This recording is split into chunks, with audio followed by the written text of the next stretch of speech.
Chapter 1 Mystery Girl. It all began on a beautiful spring morning in a village called Whistler in Canada. A pretty little village in the mountains of British Columbia. There was a cafe in the village with tables outside, and at one of these tables sat a young man. He finished his breakfast, drank his coffee, looked up into the blue sky, and felt the warm sun on his face. Nick Lortz was a happy man. The waiter came up to his table. "More coffee?" he asked. "Yeah, great," said Nick. He gave the waiter his coffee cup. The waiter looked at the camera on the table. "On vacation?" he said. "Where are you from?" "San Francisco," Nick said. He laughed. "But I'm not on vacation. I'm working. I'm a travel writer, and I'm doing a book on mountains in North America.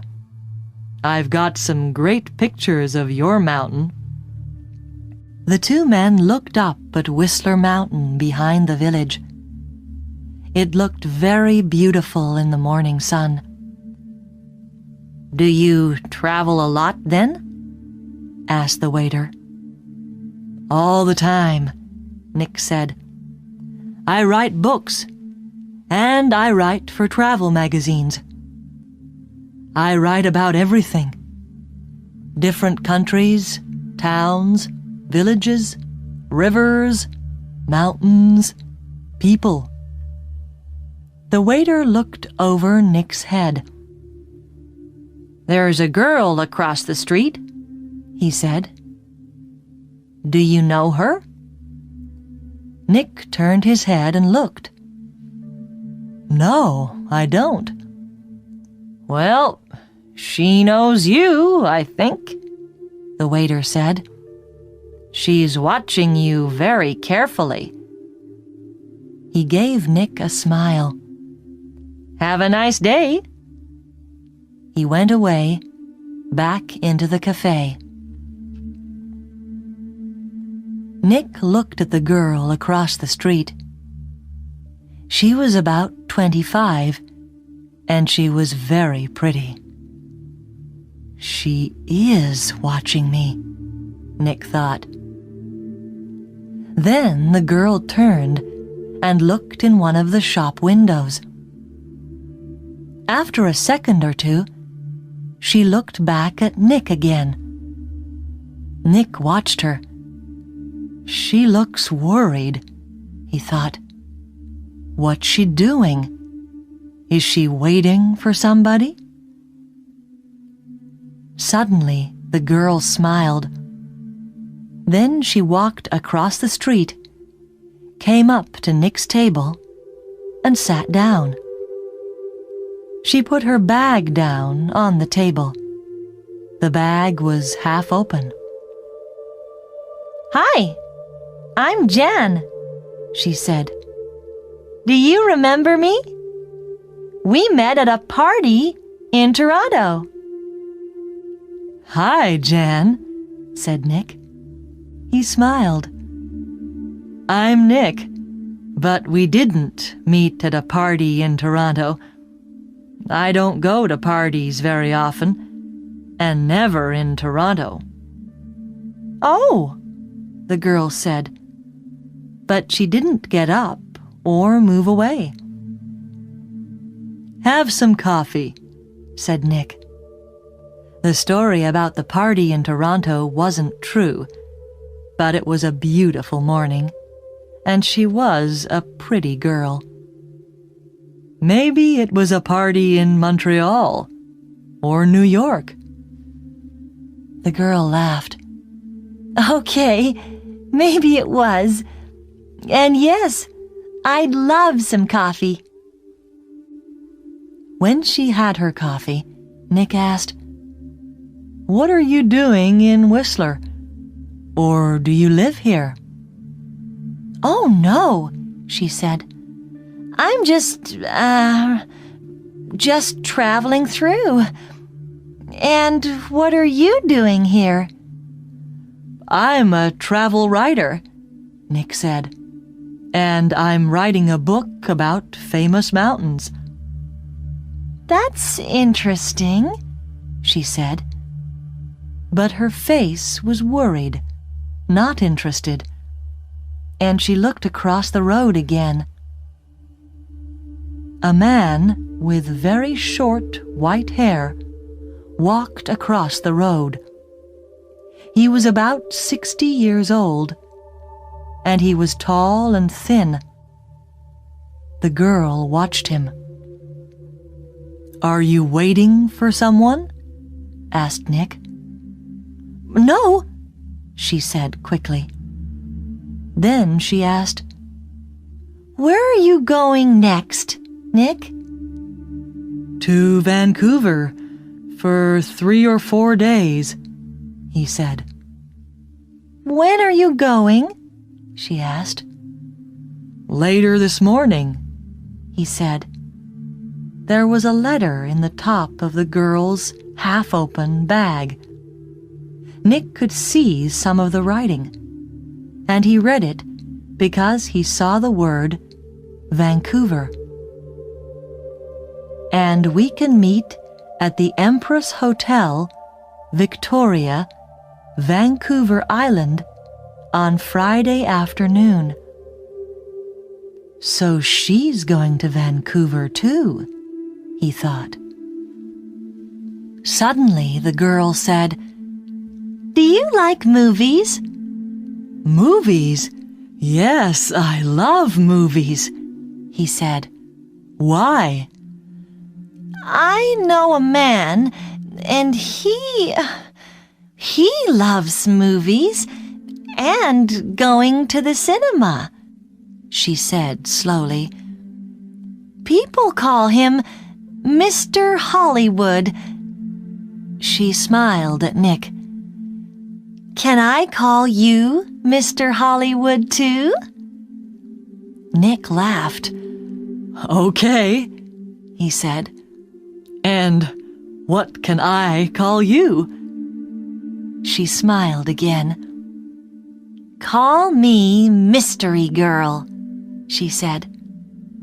"That's a good name for you," said Nick. Just then, the man with white hair came into the cafe. He did not look at Nick or the girl, but he sat at a table near them. He asked the waiter for some breakfast. Then he began to read a magazine. The girl looked at the man, then quickly looked away again. "Do you know him?" Nick asked her. "No," she said. She finished her coffee quickly and got up. "I must go now," she said. Nick stood up too. "Nice to—" he began, but the girl suddenly took his face between her hands and kissed him on the mouth. "Drive carefully, Mr. Hollywood. Goodbye," she said with a big, beautiful smile. Then she turned and walked quickly away. Nick sat down again and watched her. She walked down the road and into a big hotel. Now what, thought Nick, was that all about?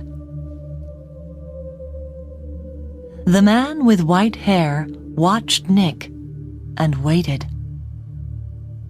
After 4 or 5 minutes, Nick finished his coffee, took his books and his camera, and left the cafe. His car was just outside the girls' hotel. and he walked slowly along the street to it. The man with white hair waited a second, then quickly followed Nick. From a window high up in the hotel, the girl looked down into the road. She saw Nick and the man with white hair about 50 yards behind him.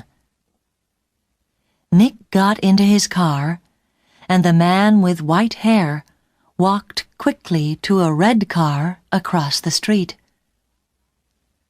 5 seconds later, Nick drove away in his blue car, and the red car began to follow him.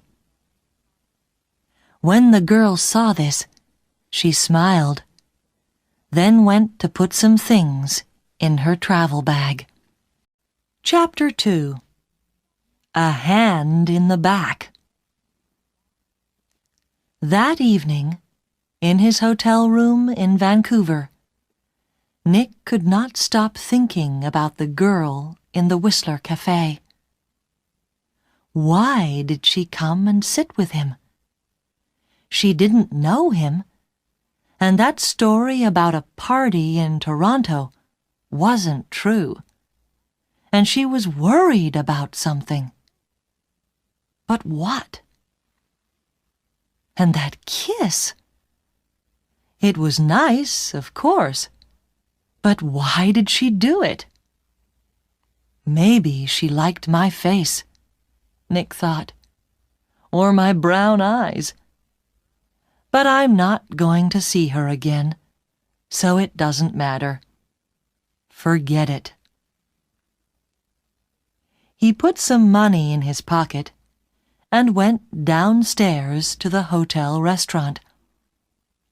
But there were no free tables, so he walked down to Gastown and found a restaurant there. After dinner, he went for a walk. Vancouver was a friendly city, and Nick liked walking through Gastown and Chinatown, looking in the shops and watching the people. It was nearly dark now, and it was a busy time of the evening. There were a lot of cars and a lot of people. After a time, Nick began to walk back to his hotel. He came to a busy street and waited with a small crowd of people to go across. A tall woman in a blue dress stood next to him. She turned and smiled at him. "It's the first warm evening of spring," she said. "It's nice to be out after the long, cold winter."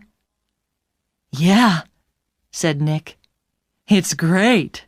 It's—" Suddenly, there was a hand in his back, and the hand pushed Nick into the road. Nick fell on his face in front of a big, green car.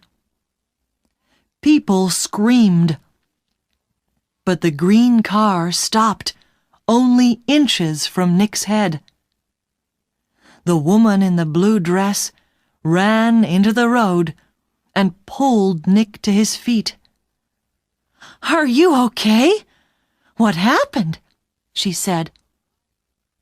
The driver of the green car shouted angrily at Nick, but Nick did not hear him. "Somebody pushed me," he said to the woman. "I didn't fall. Somebody pushed me." "Pushed you?" said the woman. "Who? I didn't see anybody." Nick looked at the faces of the people near him, but he didn't know them. Then he saw a man's back. The man was tall and thin, and had very short white hair. He walked quickly away down the street, and did not look back. Hey, you! Nick shouted. Wait! But the man did not stop, and he was soon lost in the crowds. Did he push you? Asked the woman in the blue dress. I don't know, Nick said. Do you know him? She asked. I don't know his name, Nick said. But I know that short white hair. Now where did I see it before? The woman began to move away. I must get home, she said. Are you okay now? Yeah, I'm okay, Nick said. And thanks. Thanks for your help. That's okay, the woman smiled. Be careful now. Back in his hotel, Nick sat on his bed and thought. It was an accident. Nobody pushed me. It was an accident. Nobody wants to kill me. And there are hundreds of men in Vancouver with white hair.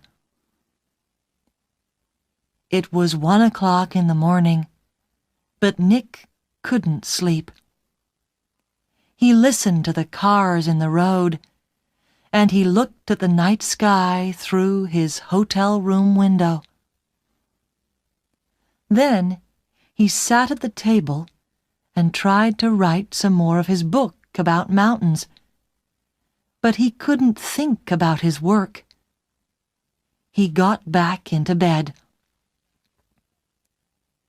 There were 4 or 5 magazines in the hotel room. They were not very interesting, but Nick sat in bed and opened one, and saw a photo of Mystery Girl. He looked at the picture very carefully. But yes, it was her. Jan, the girl from the Whistler Cafe. She was next to a man of about 50 or 55, and they were in the garden of a big, expensive house. They smiled at the camera, and they looked very happy. Canadian millionaire Howard Hudson and his daughter Meg, it said under the picture, at their home in Toronto.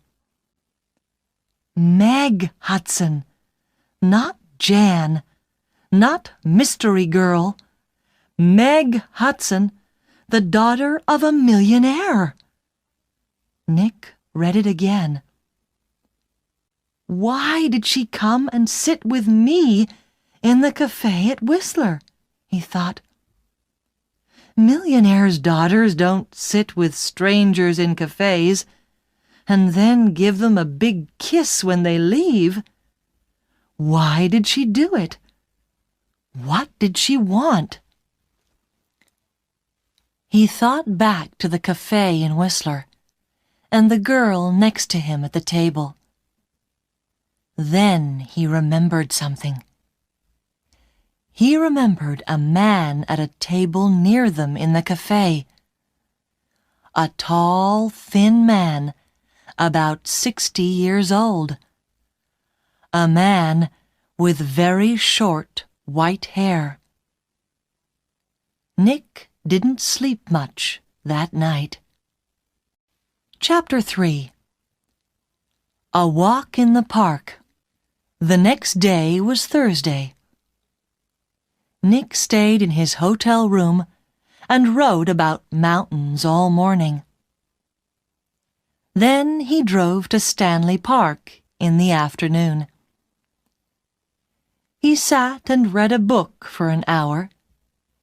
Then he went for a walk under the tall trees. There was nobody here. It was quiet, and he could walk and think. He thought about Meg Hudson and about the man with white hair. Did he know Meg Hudson? Did she know him? He remembered Meg Hudson's last words. "Drive carefully, Mr. Hollywood." Why did she say that? Why did she call him Mr. Hollywood? He didn't understand any of it. Suddenly, he heard a noise. He stopped. That was a gun, he thought. There's somebody in the trees with a gun. There it is again. Then something hit the tree over his head. Somebody's shooting at me, Nick thought. He turned and ran. And somebody began to run after him. Nick ran through the trees. There was no sun in here, and it was half dark. And there were no people. Nobody to help him. I must get to my car, Nick thought. Find some people. The police. He ran on. He could still hear the gunman behind him, so he ran faster. After 3 or 4 minutes, he stopped and listened. Nothing. It was all quiet. Nick was afraid. What's happening? He thought. Why is somebody shooting at me? First a hand pushes me in front of a car, and now somebody's shooting at me. He waited another second or two, then walked quickly back to his car. He was very careful. He looked and listened all the time. But nobody came out of the trees, and nobody shot at him. Then he saw people. Women with young children, some boys with a football, 2 men with a dog. He began to feel better. Nobody can shoot me now, he thought. Not with all these people here. 10 minutes later, he was back at his car. There was a letter on the window. Nick read it. It said, "I'm going to kill you, Mr. Hollywood." Nick drove to the nearest police station. He waited for half an hour. Then a tired young policeman took him into a small room. Nick told his story, and the policeman wrote it all down. "So, what are you going to do?" asked Nick. "Nothing," said the policeman. "Nothing?" said Nick. "But somebody shot at me and—" "Mr. Lortz," the policeman said tiredly, "how many people are there in this town with guns?" "I don't know," said Nick, "but you didn't see the gunman. Was it a man, a boy, a woman? Color of eyes? Long hair, short hair? You don't know, because you didn't see anybody. Maybe it was an old girlfriend. Maybe somebody doesn't like your travel books, Mr. Lortz." "But what about the man with white hair in Whistler?" said Nick. The girl, Meg Hudson, called me Mr. Hollywood in the cafe, and this man heard her. And now I get a letter to Mr. Hollywood on my car. Who is this Mr. Hollywood? We all want answers to our questions, Mr. Lortz, the policeman said. But we don't always get them. Questions, but no answers. Nick walked out of the police station and drove to his hotel. He was angry and afraid. How did the man with white hair find me in Vancouver? He thought. Did he follow me from Whistler? Is he following me now? Maybe he's staying at my hotel too. In the next room. With his gun. Chapter 4. The Man with White Hair. Nick stopped his car in front of the hotel. He looked carefully before he got out, but there was nobody with white hair near the hotel. He half ran through the hotel doors and went to the desk inside. I'm looking for a man with very short white hair, he said to the woman behind the desk. He's staying here, I think. He's about 60 years old, and he's tall and thin. The woman did not look very interested. There are a lot of visitors in the hotel, she said. Do you know his name? No, I don't, Nick said. He's, a friend of a friend, you see. He arrived in Vancouver yesterday, and I must find him. It's very important. Please help me. The woman looked at him. There are 350 rooms in this hotel, she said, and maybe 30 or 40 men with white hair. How can I remember all their names? She turned away to answer a telephone call. Nick walked away from the desk. A drink, he thought. I need a drink. He went into the hotel bar, got a drink, and sat down at a table. So, what do I do now? He thought. And then he remembered something. A letter in the girl's half-open bag in the Whistler Cafe.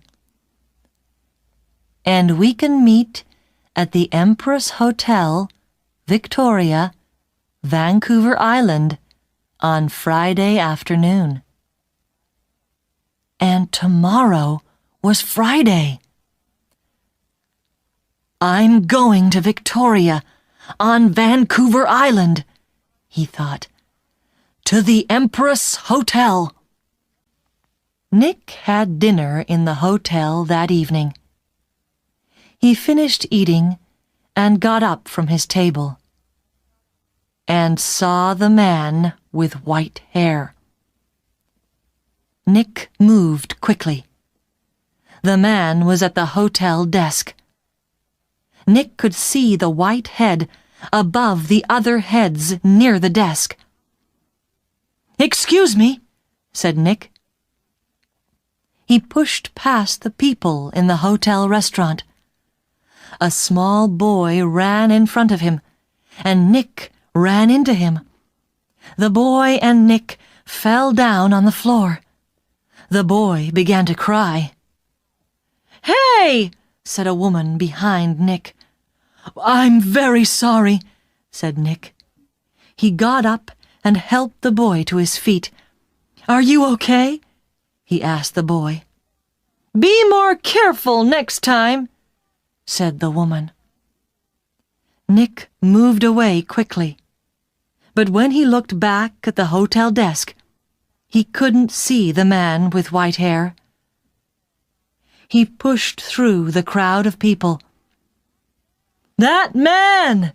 he shouted at the woman behind the desk. "That man with short white hair! Where did he go?" The woman looked at Nick. "Mr. Vickers," she said. "I don't know." "Vickers? Is that his name?" said Nick. "What's his room number?" "I'm sorry, I can't tell you that," the woman said. "But I need to," began Nick. The woman turned away to answer the telephone.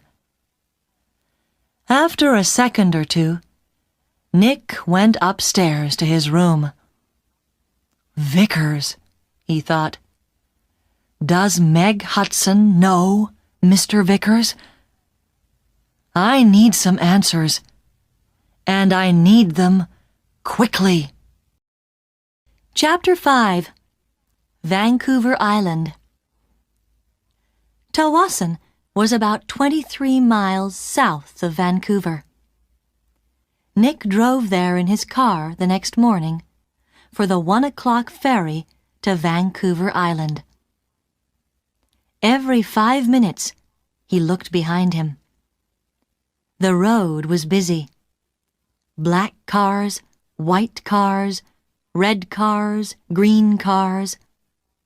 Maybe Vickers was in one of them. At Tawasin, Nick drove his car onto the ferry. There were a lot of cars and crowds of people. Nick got out of his car and walked up and down the ship. He looked for a man with white hair, but he didn't see one. Soon the ferry began to move, and Nick felt better. He found the ferry restaurant and got something to eat. More people came in. Nick looked at the faces of all the older men. Some had hats on, so he looked for somebody tall and thin, but there was nobody. Maybe he's not on the ferry, Nick thought. Maybe he's back in Vancouver. Later, Nick walked around the ship again. Once, he thought he saw the man with white hair in the crowds, but he could not be sure. 90 minutes after leaving Tawasin, the ferry arrived at Swartz Bay on Vancouver Island, and Nick went back down to his car. Swartz Bay was 20 miles north of Victoria. Nick drove quickly, and again looked behind him every 4 or 5 minutes. Once, he saw a red car about 200 yards behind him. Did I see that car on the road from Vancouver to Tawasin? He thought. He drove more slowly, but the red car still stayed 200 yards behind him, and Nick couldn't see the driver's face or hair. Soon, he was in the busy streets of Victoria, and Nick didn't see the red car behind him again. Victoria was a city of gardens and beautiful old buildings. Nick liked Victoria very much, but today he wasn't interested in gardens or buildings. He found the Empress Hotel, went inside, and walked across to the desk. "Can I help you?" a young man asked Nick.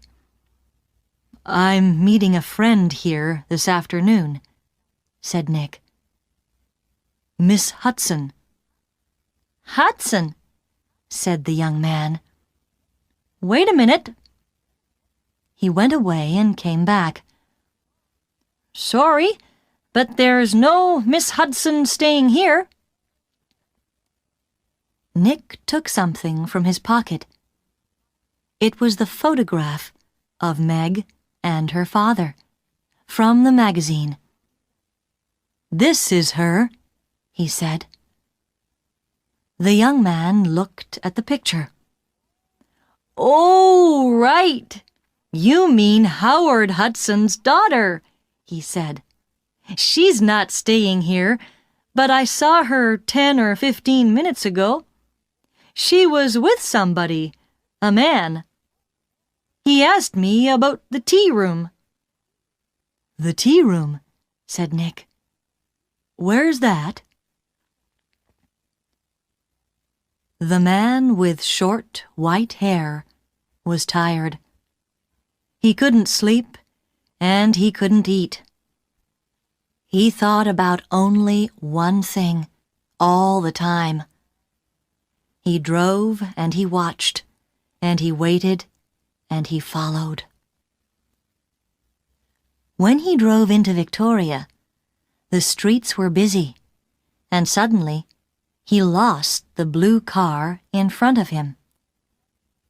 Angrily, he drove around the city, past all the big hotels. I must find him, he said. I must do it. Today. Then he saw the Empress Hotel, and in the street outside it, a blue car. He drove past the hotel, left his car, and ran back down the street. He went across the road and walked past the downstairs windows. There was a big room with tables and chairs and a lot of people. He looked carefully at all the faces. There she is, he said suddenly. There were two men with the girl. He couldn't see their faces, only the backs of their heads, but one of the men was in a green shirt. Mr. Hollywood, the man said, and smiled. Goodbye, Mr. Hollywood. People in the street turned to look at him, but the man did not see them. He walked up to the doors of the hotel and put a hand into his pocket. Inside, the gun was cold and hard. Chapter 6. A Tea Party. Nick looked through the doors of the tea room in the Empress Hotel. Meg Hudson sat at a table with a man. The man was about 30, or maybe a year or two younger.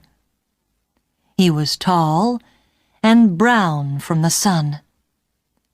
He wore a white shirt, white trousers, and white shoes. He said something to Meg, and she laughed. She looked very happy. A waiter came up to Nick. "Can I get you some tea?" he asked. "No, thanks," said Nick. "I'm with the two people over there." And he walked across to Meg's table. "Hello, mystery girl," said Nick. "Remember me? We met at Whistler. Your name was Jan then, but maybe today it's Meg Hudson." Meg Hudson looked up at him. "Oh!" she said, and her face went red. "Who is this, Meg?" asked the man. This is Nick, said Meg. He's a writer. Nick, this is Craig Winters. Sometimes called Mr. Hollywood, said Nick. Maybe, but how did you know that? Asked Craig Winters. I guessed, said Nick, and I think I'm beginning to understand. Can I ask you a question, Mr. Winters? Does somebody want to kill you? Craig Winters' face went white. Kill me? What are you talking about? Asked Meg. Before I tell you, answer this question, please, said Nick. You called me Mr. Hollywood in Whistler, and you wanted the man at the next table, the man with white hair, to hear you. Is that right?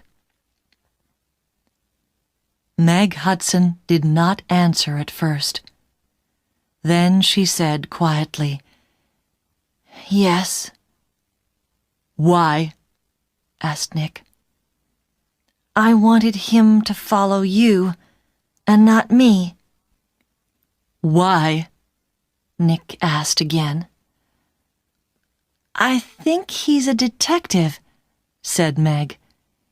And I think he's working for my father. I saw him soon after I left Toronto. He followed me. Meg put her hand on Craig Winters' arm. My father doesn't like Craig. A month ago, he told me not to see Craig again. I'm not happy, and he knows that. I think he guessed that I'm meeting Craig. And now he wants to find Craig and stop him seeing me. Stop him, said Nick. Or kill him. No, Meg Hudson said. Daddy doesn't.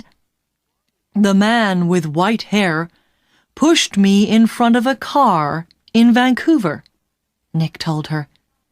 And he shot at me in Stanley Park. What? Said Meg. Tell me about this man with white hair, Winters said suddenly. Nick looked at him. He's about 60, and he's tall and thin, he said. Do you know his name? Asked Winters. Vickers, said Nick.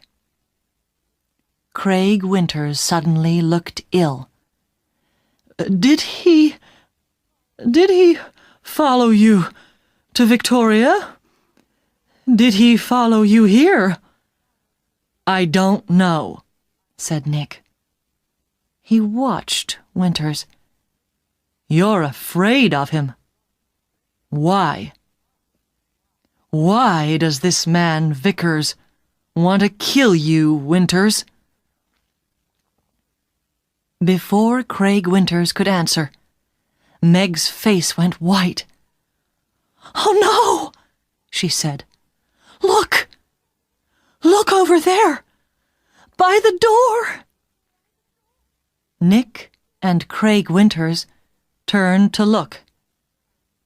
At the door of the tea room stood the man with white hair. He looked up and down the room, and then he saw them and began to walk across to their table. His hand was in his pocket. For a second or two, the three people at the table did not move. Then Craig Winters jumped to his feet.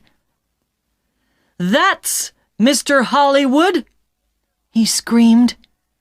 That man there! And he pointed at Nick. The man's hand came out of his pocket with a gun. "This is for Anna!" he shouted. Nick moved very fast. The tea table went over, and Nick was down on the floor in a second. The shot went over his head, and Meg screamed. At the same time, Craig Winters shouted out and put a hand on his arm. There was blood on his white shirt. Then more people began to scream, and 2 waiters pulled the man with white hair down onto the floor. "Get the police!" somebody shouted. Chapter 7. At the police station. It was 7:30 p.m. Nick and Meg were in a room at the police station. The man called Vickers was in a different room with 3 detectives. There was a doctor with him, too. Craig Winters was at the hospital.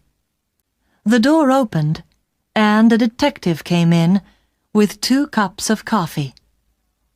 He put them down on the table and turned to go out again. "Detective Edmonds," Meg said, "did the hospital call? Is Craig going to be all right?" "Winters," Detective Edmonds said. "Yes, he's going to be okay." "Can I call the hospital now?" asked Meg. "I'd like you to wait," said Edmonds. "Detective Keat is going to be here in a minute. He's just coming from the airport and—" He looked through the open door. "Ah, here he is now." A second detective came into the room, and behind him was a tall man with dark hair. Meg stood up quickly. "Daddy!" she cried. "What are you doing here?" "The police called me," said Howard Hudson, "and I flew here at once. Detective Keat met me at the airport. Now sit down, Meg. I want you to listen to me." He did not look at Nick. Meg sat down, and her father took her hands. "Meg, last week, Johnny Vickers came to my house. He wanted to talk about his daughter. You remember Anna, Meg? 3 months ago, she jumped off a bridge in Boston and died. She was young, beautiful, rich, and she didn't want to live. Why? Because she loved a man, and the man took her money, ran away, and left her. And the man was called—" "No!" said Meg. "No!" "Yes, Meg. Yes. He was called Mr. Hollywood." "No!" shouted Meg. She began to cry. "That's right, Miss Hudson," said Detective Keat quietly. "To you, he gave the name Craig Winters. When Anna Vickers knew him, he was Carl Windsor. But he liked all his girlfriends to call him Mr. Hollywood. He took nearly $50,000 from Anna Vickers, and there was a girl before that." "No, it's not true!" Meg shouted. "It is true, Meg," said her father. "Winters Windsor gets all his money from rich men's daughters. Johnny Vickers loved his daughter. He went to her house in Boston after she died. He read her letters and learned about the money and the name Mr. Hollywood. And when he came to my house, I told him about you, Meg. I said, my daughter's got a new boyfriend, and she calls him Mr. Hollywood. I don't like him, but I can't stop her. She's going away to meet him next week, I think. What can I do? Johnny put his hand on my arm, and he said, Don't be afraid for your daughter. I'm going to find that man and stop him. Meg said nothing. Her face was very white. For a minute or two, nobody spoke. Then Detective Edmonds said, Vickers told us all about it, Miss Hudson. He followed you to Whistler and saw you with... Nick began to understand. With me, in the cafe, and Meg called me Mr. Hollywood. Howard Hudson looked at Nick. You're the travel writer guy, right? Lortz. Nick Lortz, said Nick. Vickers nearly killed me. He shot at me twice, and... But Howard Hudson was not very interested in Nick. He looked at his daughter again. How much money did you give him, Meg? He said. I gave him $25,000, said Meg. Only for 2 or 3 months, he said. Then he... She began to cry again. Well, you can say goodbye to that money, said Hudson angrily. What's going to happen to Vickers? Nick asked Detective Edmonds. Hospital, I think, said Edmonds. Okay, he shot at you, and about 50 people saw him. But he's not a well man. The doctors are going to put him away in a hospital. Howard Hudson stood up. Okay, Meg, I'm going to take you home. My plane is waiting at the airport. Meg followed her father to the door. Then she remembered Nick and turned. I'm sorry, she said. I got you into all this. I called you Mr. Hollywood. That was wrong. But I didn't know. It's okay, said Nick. You know everything now. And it's better to learn it now and not later. $50,000 later. Chapter 8. A Nice Smile. Nick took the evening ferry back to Vancouver. He was tired and hungry, so he went down to get some dinner in the ferry restaurant. The restaurant was busy, and there was only one free table. Nick sat down quickly and began to eat. I must get back to work tomorrow, he thought, and forget about millionaires' daughters and men with guns. Excuse me, somebody said. Can I sit with you? Nick looked up. There was a pretty girl next to his table. He got up. It's okay, he said, You can have this table. I don't want it. And he began to move away. Please don't go, the girl said. Stay and finish your dinner. She smiled at him. It was a nice smile. But Nick knew all about nice smiles. I'm not hungry, he said. And he walked quickly out of the restaurant.